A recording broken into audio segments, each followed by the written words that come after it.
Is that blog happy to see me? Or have you just stuffed some keywords in there? Formalities aside, you're looking to make sure your website ranks for the content that it contains, right? In the SEO world, keywords can be a contributing factor to how a site is performing on search engines like Google and Bing. All that means is that you have to do is sprinkle some of those keywords all over your site's content, and you'll be ranking in no time. Right? Well, unfortunately, it's not really that easy. Don't worry though, we're here to give you a helping hand on getting those keyword usage just right in this week's episode of Giant Wednesday.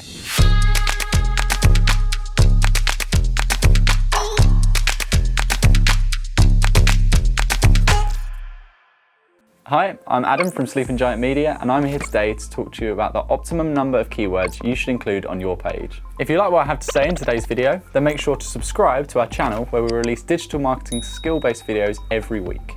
Keywords are a giant part of on-page SEO. They improve the chance of your site coming up in search results when users search for terms that correlate with the service or product that your brand offers. If you have a detailed understanding of your target audience and how they search for your content, products, or services, you can be more specific with your keywords. This is because you'll have an idea of exactly the type of queries they're using to find products and services that are similar to yours. Once you've asked the important questions such as what are the users searching for, how many users are searching for it, and in what format do users want the information, then you should have a pretty clear idea of the type of keywords you should be trying to rank for. This gives you the stepping stone foundations to create your keyword research.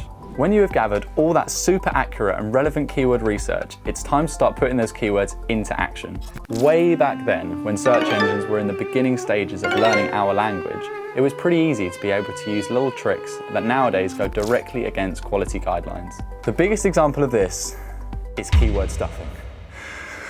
Although now it is a widely disapproved tactic, in the early days in search engines, if you wanted to rank for a particular keyword or search phrase, you would just put the term in several times on the page and hope that this would boost your page's rankings for that term.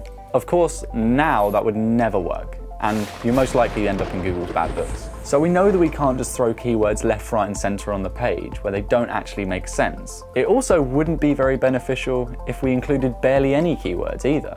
So just how many keywords should we be putting on the page? The answer? Well, unfortunately, there isn't really an exact answer. It depends on a variety of factors. I know, it can seem very disappointing, but not to worry. Here are some things that should help you determine the right amount of keywords for your page in particular. Consider the length of the content on the page. If it's a shorter piece of content, say around 300 or 400 words with a few paragraphs, then 2 or 3 keywords per paragraph is a good place to be. This adds up to around 8 keywords on average per page, a relatively solid number to aim for, right?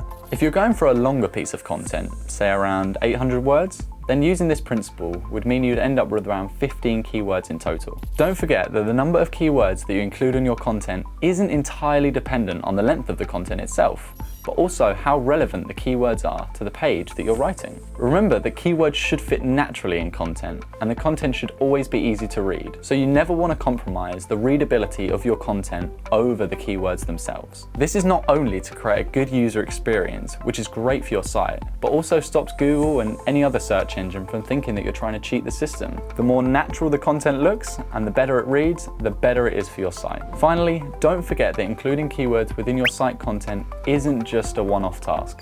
The way we search and the terms that we use to search are always evolving, so it's important to go back through your content and check whether your brand is ranking for core keywords and make amends where necessary. It's a good idea to check through and refresh your keyword research every 6 to 12 months or so, and this ensures that you're still targeting the most relevant and appropriate keywords at any time. So that was me offering up no definitive answer to your questions, but hopefully, you got the advice that you were looking for and it puts you on the right track. If you have any more advice, or you think we've missed anything, or you simply want to ask, Adam, why are you wearing Christmas socks in February? Because I totally am. Then be sure to hit us up in the comments below. Here's today's giant cheat sheet on this topic, so you can click the link in the description to download it, or just take a screenshot if you're on mobile. As always, make sure to describe. Make sure to describe this channel as best as you can. Make sure to subscribe to our channel to get more great content every week. Thanks for watching, and we'll see you next time for another Giant Wednesday.